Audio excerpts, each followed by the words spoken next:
What's a deload and how do I do that? Deload is a short planned period of recovery in preparation for another phase of intense training. More specifically, it's a short break, typically about a week, in one or more training variables like volume, intensity, and/or load, so you don't run yourself into the ground or risk overtraining. We're going to give you our 4 favorite deload approach options. You choose the one that works best for you. The benefits of incorporating deloads include both a physical and a mental break between periods of intense lifting. These breaks generally lead to increased performance and mental drive for lifters who are constantly challenging their limits. This might seem counterintuitive, but trust, it could be the most important thing you do in your training pursuits for strength, size, and power. We highly recommend you incorporate deloads as you progress through more intense training phases that will have a high demand on your central nervous system, musculoskeletal system, and cardiorespiratory system. Here's our 4 favorite options for deloading. Option 1.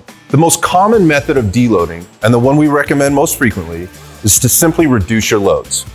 As a guide, all your sets should be performed at around 40 to 60% of your 1 rep maximum. Keep the loads light and the reps and sets consistent. That's the whole idea of a deload. You just chill a bit and take it easy. Deload option number 2. Keep your loads consistent, but greatly reduce your volume.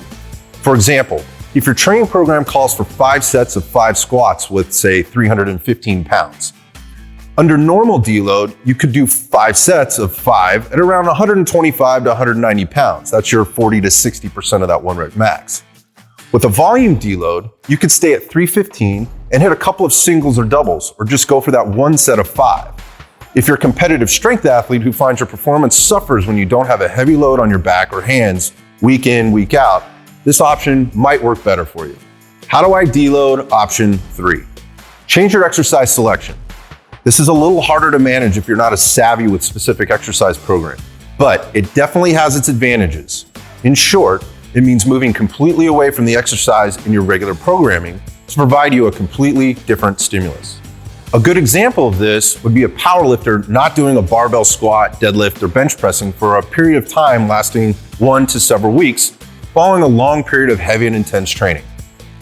Another example would be replacing your barbell back squat with a dumbbell front-loaded Bulgarian split squat. If you're biomechanically savvy and like to experiment with new things, this might be a great option for you.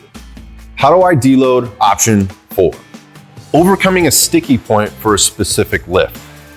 For example, you just can't get past a plateau on your squat, but all your other main and accessory lifts are increasing week on week, and you're feeling great. Taking a week off everything would be counterproductive, so just drop the weight on your troublesome lift. Hit a few easy sets a couple of times and work on nailing your form and technique. This is a great option if you don't want to venture too far off the beaten path and like to refine the details within your technique.